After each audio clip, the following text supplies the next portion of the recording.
নমস্কাৰ।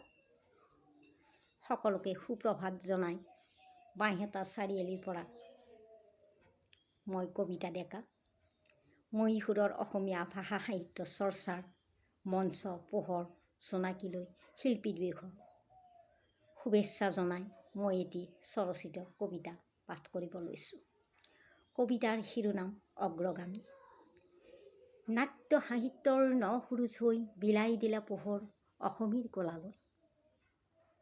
সেই সুবাসিত পোহৰত জাগিল অসমীৰ সন্তান, মুগ্ধ হৈ ৰ'ল সুৰৰ মূৰ্ছনাত। শিল্পী সুলভ দৃষ্টিভংগীৰে আনিলা একতাৰ সমন্বয়, গঢ়িলা মহান সংস্কৃতি। যদি তুমি কবি, তুমি সাহিত্যিক, তুমি সুৰাকাৰ, তুমি গীতিকাৰ, তুমি আজীৱন বিপ্লৱী তথা মহান নাট্যকাৰ। এনেদৰে তুমি জীৱনজোৰা সাধনাত সিদ্ধি লাভ কৰি অগ্ৰগামী হ'লা